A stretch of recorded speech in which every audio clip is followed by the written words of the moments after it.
this video, I explain you all about how the system of proto-industrialization works.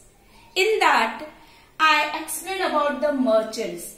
Why did the new merchants begin moving countryside in 17th and 18th century? Because these new merchants, they were unable to set up their business in towns. As in towns, trade guilds were popular. They went to the villages. They have given money to the peasants and artisans to work for them, to make their products so that they could sell their products in international market. Now the question comes here, why peasants accepted the money? Peasants ने, किसानों ने, गरीब किसानों ने ये पैसा जो दिया न्यू मर्चेंट्स ने, उसको क्यों एक्सेप्ट किया? Let's come to see about it. Because open fields were disappearing and the commons were enclosed. पहले जो बड़े बड़े जमींदार थे, यूरोप में जो बड़े बड़े जमींदार थे या बड़े किसान थे, उनके ओपन फील्ड्स होते थे, खुले खेत. और कॉमन वो जगह होती है where everyone take their cattles, गाय भैंस जानवरों को चराने लेके जाते हैं या वुड्स इकट्ठा करते हैं. Main reason open field started disappearing and commons were enclosed. अब ये बंद हो चुका है. वर्ल्ड ट्रेड एक्सपेंड कर रहा था, इसलिए बड़े बड़े किसान, बड़े बड़े जमींदार जो थे, उन्होंने फेंसिंग कर दिया. फेंसिंग घेरा लगा दिया. तो जो गरीब किसान थे, they were unable to collect anything from that land. Problem क्या हुई? Open fields disappeared, commons were enclosed. The problems now, अभी क्या समस्या हुई? The poor peasants who earlier dependent on common lands for their survival.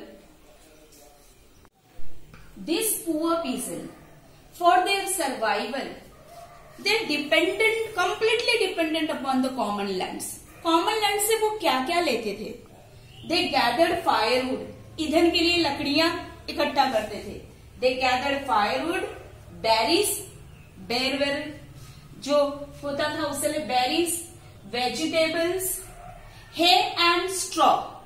फोरा, जानवरों के लिए जो पोरा होता है, भूसा होता है, वो इकट्ठा करते थे.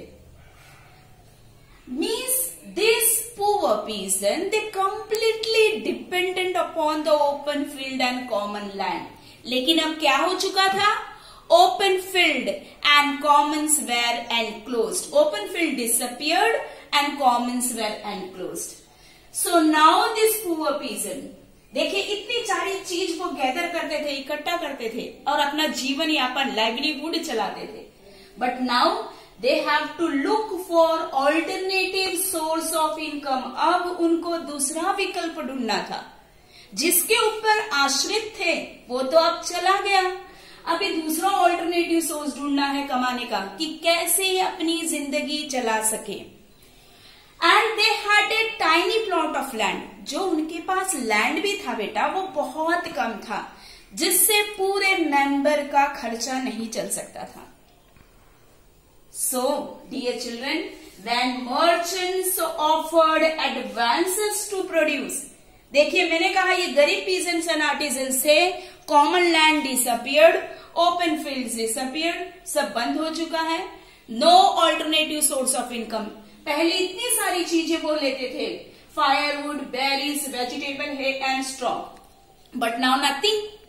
दे have to search for alternative source. दूसरा विकल्प ढूंढना था. So when merchants, which merchants? New merchants from the towns. So when merchants offer advances to produce for them, merchants इनको एडवांस देने लगे लोन, कि आप लोग हमारे लिए सामान बनाइए. तो पीजेंट्स ने क्या किया? I said why peasants accepted money? Because they had the problems. They were the poor peasants. Income बहुत कम था, इतनी सारी चीजें लेते थे, लेकिन अब कुछ नहीं था, तो विकल्प ढूंढना था. इसीलिए जब ये मर्चेंट्स ने एडवांस ऑफर किया उनको, peasants agreed, ईगरली agreed.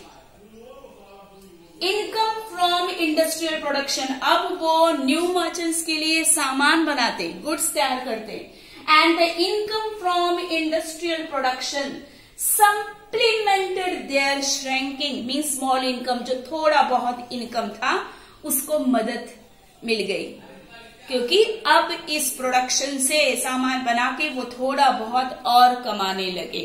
So the peasants accepted the money given by the new merchants. Merchants, they live in towns, but they give money to whom? To produce for the peasants. So let's come to know more about them. How the system works. Let's continue. Within this system, this is a question, my dear children. How the system of proto-industrialization works, or how within the system of proto-industrialization there was a close relationship developed between town and countryside. ये जो system था proto industrialisation का, इसके तहत एक close relationship developed. Close relationship किसके बीच में डेवलप हुआ था? Between town and countryside, because merchants were based in towns. Merchants कहाँ रहते थे? मर्चेंट्स टाउन्स में रहते थे. पैसा वो किसको देते थे? पीजेंट्स को देते थे. And the peasant they stay, they live in country side. So merchants were based in town, but the work was done in countryside. How the connection was there between the town and the countryside? Come, we will study more about it. Merchants' base was in towns, whereas work was done in countryside, and there was a close relationship between the town and the countryside. चलिए एक बार और देखते हैं how this system works. When the merchants give the money to the peasants, ये कितने stage में काम होता था? Work was carried out in different stages. Here it is. A merchant's, listen carefully dear students, a merchant's clothier in England, व्यापारी, किसका व्यापारी? कपड़े का व्यापारी. A merchant clothier in England purchased wool from wool stapler, wool बुनने वाला. Merchant clothier in England, he used to purchase wool from wool stapler and carried to the spinner. wool को खरीदता था और किसके पास लेके जाता था? स्पिनर्स के पास. स्पिनर मीन्स धागा बुनने का काम, yarn. Carried it to spinner, उसके बाद बनता था. The thread was spun, thread को, धागा को बुना जाता था. धागा बुनने के बाद it was taken in subsequent stages of production to weavers. First, see the first, a merchant clothier in England purchased wool from wool stapler. Second, after purchasing, it carried to the spinner. Spinner के पास ले जाएंगे तो क्या बनेगा बेटा? Yarn, thread तैयार हो जाएगा स्पन करके, बुन के. Then after the spinning, it was taken to subsequent stage of production to weaver. weaver बुनकर के पास अलग अलग स्टेज, अलग अलग प्रक्रिया होती थी बुनने की, कपड़ा बुनने की. आफ्टर वीवर, वीवर ने अपना काम कंप्लीट कर लिया. Weaver has completed his work of weaving. After weaving it was taken to the fullers, fuller के पास जाता था. फिर लास्ट में it was taken to the dyers. Dyers means कपड़े डाई करने वालों के पास में. And the finishing, C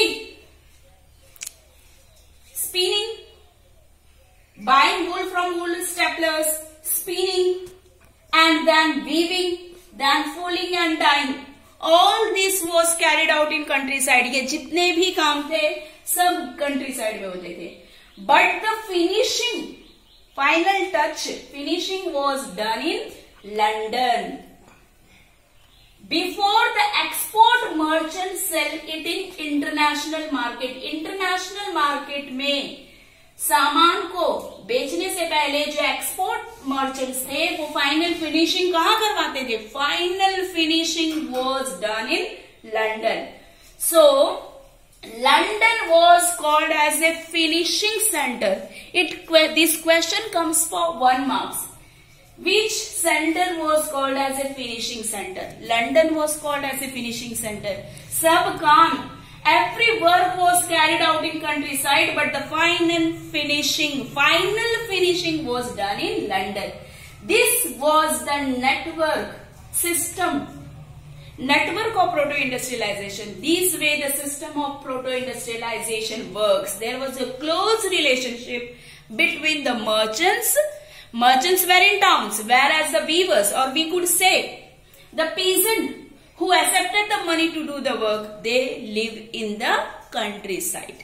This much for today. Tomorrow I will catch up with you all. The next point, the coming up of the factory. अभी जितना भी हमने देखा, that is proto-industrialization. Before the coming of industries. I already explained you the meaning of proto. This all was before industrialization. Tomorrow we'll go with the next part, the coming up of the factory. Have a good day, children.